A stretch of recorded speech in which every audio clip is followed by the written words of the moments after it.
There was a time when if you killed a pig, you had a problem. The pig was dead, which was the idea. The problem was that pretty soon the pig was going to become something you didn't want to eat. No refrigerator, no freezer, no plastic bag with a little zipper across the top. You had maybe a cellar, some smoke, a barrel, and whatever knowledge your grandfather had managed to acquire without poisoning everybody. Then somebody figured out salt. Nobody knows who. Probably somebody who wasn't trying to make history.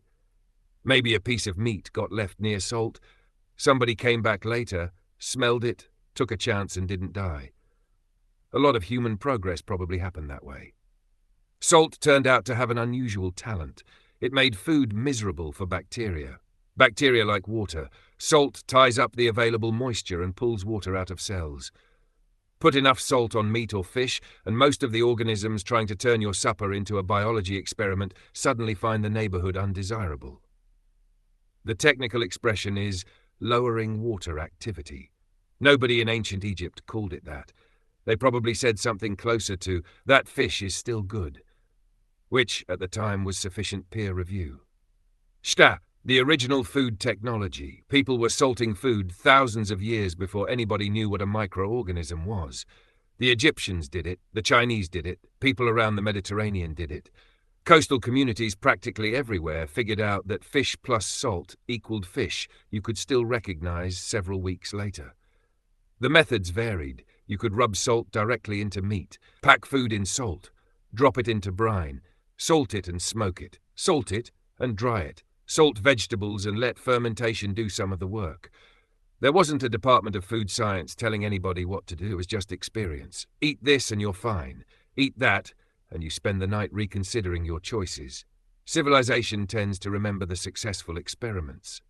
Rome gets involved. Naturally, once people discovered something useful, the Romans organized it. The Roman world moved tremendous quantities of salted food around its empire. Meat, fish, olives, and other products could travel distances that fresh food couldn't. Then there was garum. Garum was a fermented fish sauce made by salting fish or fish parts and allowing the whole business to sit around until it became something Romans apparently considered delicious. The Roman upper classes loved it. This is worth remembering whenever somebody tells you modern food has become strange. Rome even had a road associated with the salt trade, the Via Salaria, the salt road. Salt mattered enough economically that the Latin word salarium, historically connected with salt, eventually gave English the word salary. No, Roman soldiers were probably not routinely handed little sacks of salt instead of money, despite the story you've heard 1,000 times. The truth is more interesting anyway. Salt was valuable enough that its importance worked its way permanently into the language. 2,000 years later, somebody in accounting tells you your salary is being deposited Friday and there's ancient salt hiding inside the sentence.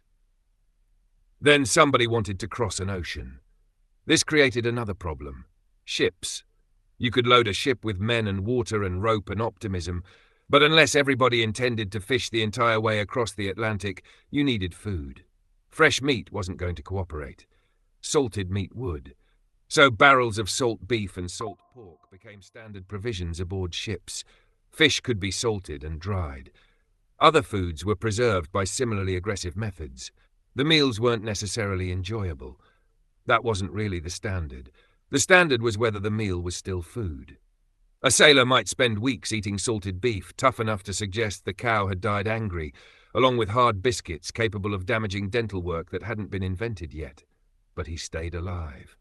And because he stayed alive, ships could stay at sea longer.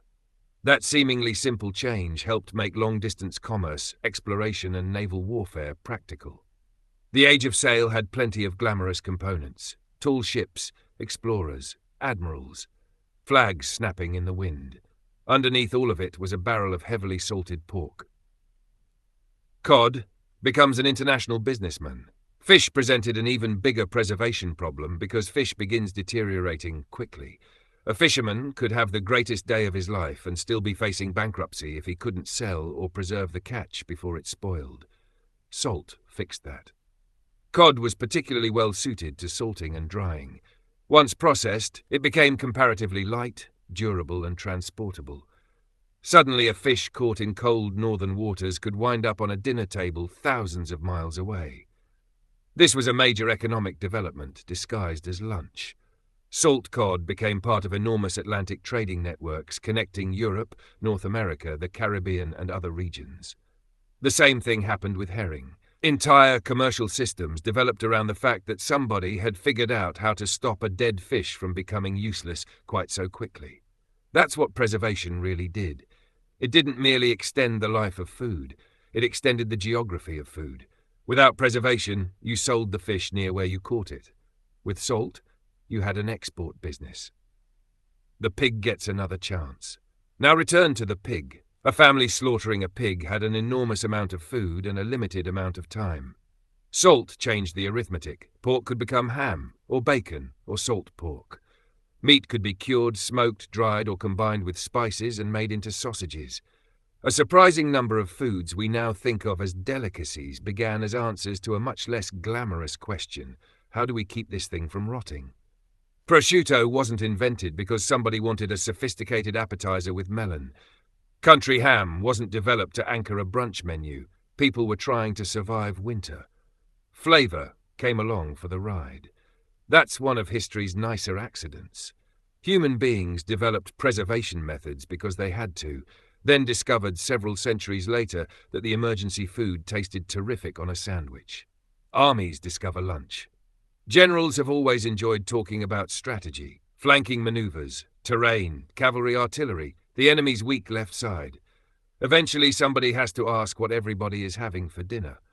An army without food doesn't remain an army very long. It becomes a large collection of hungry men carrying weapons. Salted provisions therefore became essential military equipment. Meat could be cured, stored, transported and distributed to troops far from the place where the animals had been slaughtered.